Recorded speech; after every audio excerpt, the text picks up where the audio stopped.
how about Congressman Barzaga? Sa mga proceedings po ba, did he show any remorse? Kasi meron, I understand, Hindi. pending ano din. No, in the situation of Congressman Barzaga kasi, repeated, no? Andun yung, we all know that he was alluding to NUP, and then later on he was alluding to one of the business tycoons. So, syempre, ang totoo yung mga ganyang statement na then later on binawi niya. But those statements have huge impact on our economy. Kasi kung meron tayong mga negosyante, tapos meron kang isang kongresista na magsasalita ng mga hindi nararapat. Again, suspension ang mga nangyayari doon. But it has not stopped. No, in fact, in Iloilo, when one of the vice mayors died due to accidental firing, if you remember, nag-press con siya. At nung nag-press con siya, out of nowhere, he pointed to Congressman Nonoy Defensor, who's the senior deputy majority leader, and me, and even my daughter, attributing the deaths to us. So nakakagulat yun. At kasi press con siya, may mga post siya, at sa kanya parang wala lang. So that's actually a pending complaint that I have.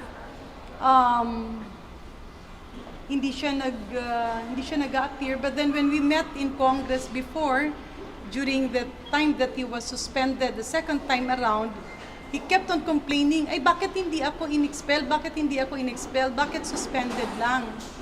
And he said like, if it was expulsion, I would land in the headlines. So we had to talk to him again na, alam mo Kiko, seryosong trabaho ang Kongreso. So again, this is not about personalities. This is about the integrity of the institution and how proper decorum should be observed. And as we can see, ulit-ulit, and I'm not sure but I saw in the news, may mga nag-file din ng case sa kanya sa korte. Dahil nga dun sa mga, and we asked him not now, no? Pero yung mga nakakasalubong ko siya at lumalapit siya, I asked him, what prompts you? And bakit ba ganun? Ba't ba bigla kang magpo-post?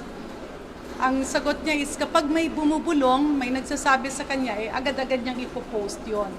And we know that proper decorum and as a responsible government official, you don't do that. Lalo na kapag may implication. Kasi kaakibat ng iyong mga laro, no, ng mga posting, kaakibat doon ay yung iba baka maniwala.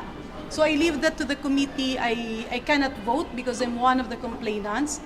But precise for me to say, historically kasi sa Kongreso, kapag na-suspend ka na, and then you have another suspension, and in his case, the second suspension had a very strong warning that if he repeats it again, it will proceed to a higher penalty.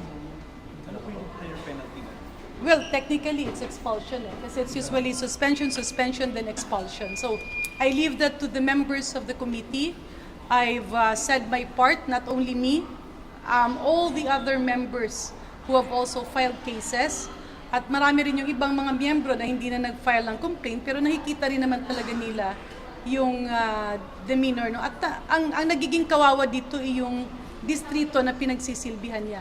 Because we saw the progress and the representation of his district in Cavite during the time of his father and even his mother, no, si Mayor Jenny.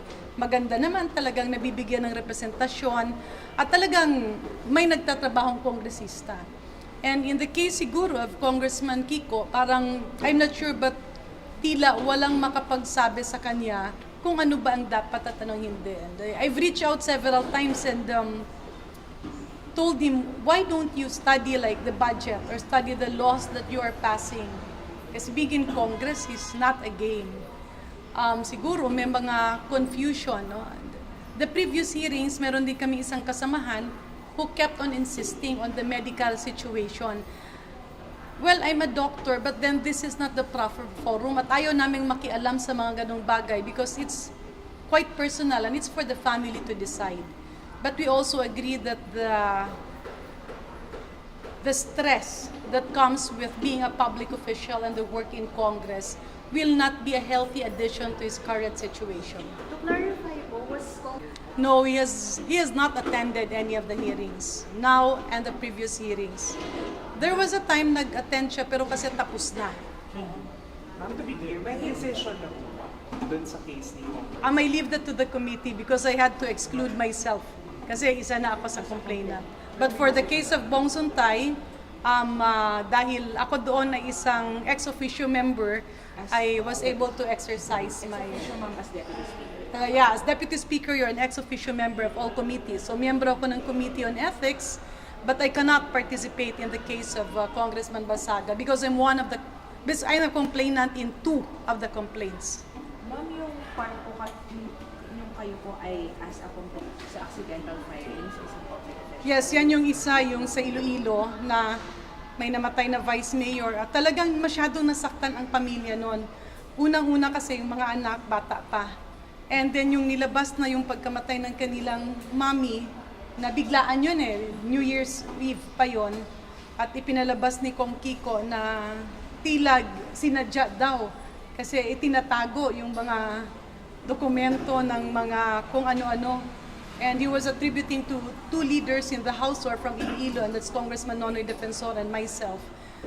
Those are already foul. And he also started hitting my daughter na wala namang kinalaman dito sa usaping ito. Okay, so, and the other one was also his usual decorum in the House na may pag-uusapan, bigla siyang manggugulo, bigla siyang magla-live siya at biglang magpo-poke ng mga cellphone. And we kept on asking him why. Ang sabi naman niya sa akin, Mami kasi because many of the Kongs call me that, Mami kasi ang pusa palaaway. So kung hindi ako mga-away ng mga-away, hindi ako posa. So kailangan kong mang-away ng mang-away because that is a posa and you have to understand that a posa will have many enemies. You know, sometimes people will look at it as funny. But you are representing thousands, hundreds of thousands of constituents who are being deprived of their representation simply because you are looking at your position as a game. So, hindi ito pwede. And then yung bigla ka na lang mga away ng negosyante na wala namang basis, and you actually belong to that party, that political party. Imagine the loss of investments and the loss of trust of people who want to come to the Philippines or want to do business with Filipinos, maapektuhan yan. So ito yung mga bagay-bagay na okay lang sana kung first offense, second offense, but it's repetitive And in fact, even under suspension, wala. Parang his point is, that's his nature as a cat. But he's not a cat. He's a member of Congress, duly elected, who should demonstrate what is expected commensurate to his position. Ma'am, sa totality ng, as far as you are concerned, he should be expelled as a complainant. With the numerous complaints already pending, yes. Kasi walang nagbabago But then, andun nga yung pinagdidebatihan. I believe that's something that they discussed when I was already out, is that, ang sa kanila naman kasi is, ano ba ito? Ano ba yung usual? Kasi that's, the usual practice is suspension, then expulsion. And others were saying na, baka naman, yung mapatingnan muna medically and everything. But, you know, that is not for us That is internal to their family kung ano man. And we don't want to go into that direction. Meron din namang ibang mga nagsasabi na, bakit kaya paulit-ulit itong ginagawa? Yun nga hindi mo rin ma-explain. So, bottom line is, if we talk about the Committee on Ethics, it's basically your decorum, maintaining respect, and doing your job as a member of Congress. But when you adjourn this afternoon, yung kay Kong Kiko, resolved na rin and ready for Rules Committee. Yeah, so nag-executive sila. Lumabas ako sandali. So wala na itong isa pang ethics committee hearing for him, for Kiko? Wala na? I believe they adjourned after, kasi when I came back, they were discussing about Congressman Bong Suntay. But definitely may decision on the Barzana case.